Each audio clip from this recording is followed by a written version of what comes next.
A huge part of today's society takes the bus every day. From businessmen who commute to work to children who go to school. You could say that society rests on the shoulders of the great drivers who take us from A to B. They do everything they can to get you to your destination on time. A situation like this is varied.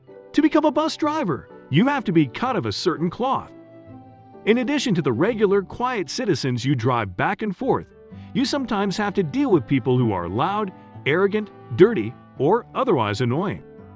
Margaret had been a bus driver for 10 years and thought she'd been through it all. But nothing could have prepared her for what would happen during that one shift. Margaret had never had a passenger like this. In the 10 years that she has been behind the wheel of a bus, she has seen almost anything you can think of. Drunks, beggars, she has had to kick quite a few passengers off her bus because they were a nuisance to others. It was a shift like any other. Margaret was on her usual early morning ride when she noticed something very strange at a certain bus stop. She stopped at the bus stop. Once the doors were open, she saw a little boy standing on the doorstep. The boy was shaking on his legs, and it was obvious that he had been crying. The boy looked anxiously at Margaret, who motioned for him to get in. Once the boy was inside the warm bus, Margaret asked him a question. "Where are you going?" she asked the little boy. Margaret may not have any kids of her own, but she was very good with children. She could see that this boy needed help and reassurance. So she asked the question with a voice full of pity. The boy swallowed a few times, but seemed to feel a bit more comfortable afterward. The answer was not what Margaret expected. As Margaret asked the question, she took another good look at the boy. It was a cool morning, and the dew was still on the grass around the bus stop. There was not much to notice about the boy's clothing, but when her eyes drifted further down, she realized that he was missing something. This detail was very alarming to Margaret. Margaret saw that the boy had no shoes on. He wasn't even wearing socks. He had been barefoot in the cold, waiting for the bus. This was something Margaret had never experienced before. She couldn't think of a good reason for the boy to be waiting at the bus stop like this. In addition, the boy seemed very scared. Something wasn't right here. The boy seemed to hesitate. He didn't immediately answer Margaret's question, but stared at his bare feet for a while. Margaret waited patiently. She had a feeling that the boy might be in trouble. The bus had arrived at this stop too early, so Margaret could take her time without the other passengers running late. The boy looked back at Margaret, who had become very curious about the boy's story. The boy bit on his trembling lip.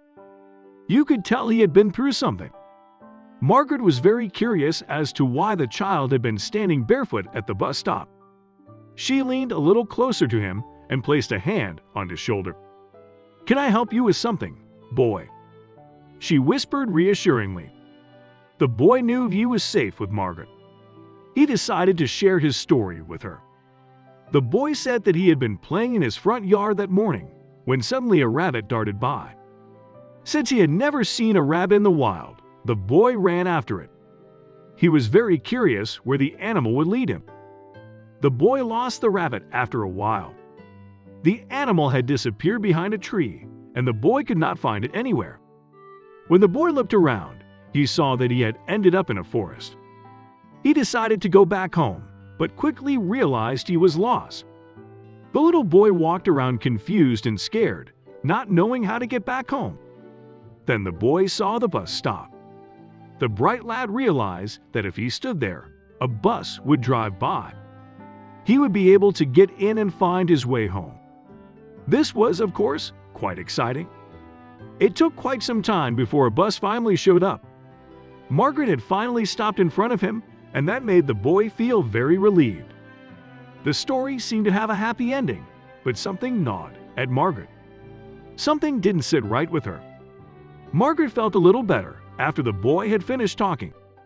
The boy was just lost. He'd been smart enough to wait at the bus stop for a bus to show up. It could have been much worse.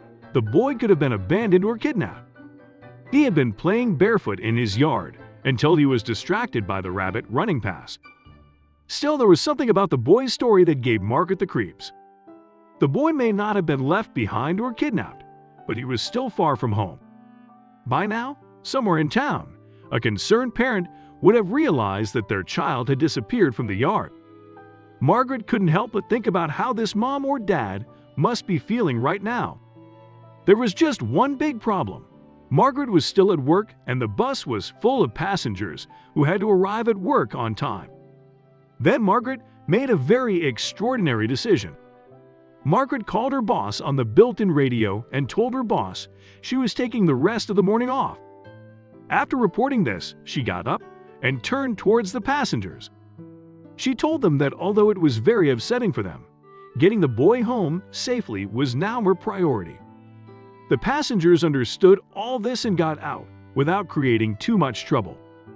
Now that Margaret was no longer tied of her route, she could focus all her attention on the boy. Unfortunately, she hadn't foreseen the problem that arose then. As it turned out, the boy didn't know his address. He also couldn't describe his house well. All he knew, it turned out, was his name and his age.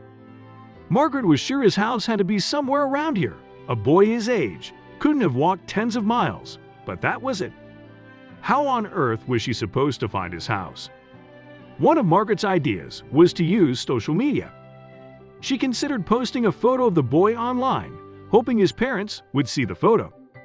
But this also had a downside. What if people with bad intentions reacted? Or if the parents got angry because Margaret had posted a picture of their child on the internet without permission? No, she should look for an alternative. But first, there was something else Margaret had to deal with. Margaret heard a grunt. When she looked to her side, she saw the boy rubbing his stomach with his hand. Margaret asked the boy if he had had breakfast yet, whereupon the boy indicated that he had gone after the rabbit with an empty stomach. The poor boy was starving. Margaret decided to drive to the nearest fast food chain, where she ordered him a kid's meal. The boy eagerly shoved down the high-calorie food. After he had eaten his fill, they walked back to the bus together. During their layover, Margaret decided that she could not solve this problem on her own. Curious whose help she enlisted. Read on quick. The next stop was the police station. The little boy seemed to be very frightened by this location, which was crowded with police officers. He had been away from home for so long that he was now beginning to get very upset. He wanted to go back to his mom and dad. Margaret reassured the boy. The police would help them find his parents. By now, they would be very worried and miss him as much as he missed them. This seemed to make the boy feel more at ease. Margaret was glad that the search was almost over. The officer on duty listened to the boy carefully. Margaret added his story here there. The officer asked if the boy wanted a cookie. He said yes. The officer got up and motioned for Margaret to follow. On the way to the cafeteria, he thanked the Good Samaritan. The officer assured Margaret that she could go back to work and leave the boy to the police. But her statement had to be taken first. The officer told Margaret that his supervisor would take her statement. She was put in a separate room, provided with a cup of tea, and had to wait there for the supervisor. This did not sit well with Margaret. The boy was now left all alone in the other room.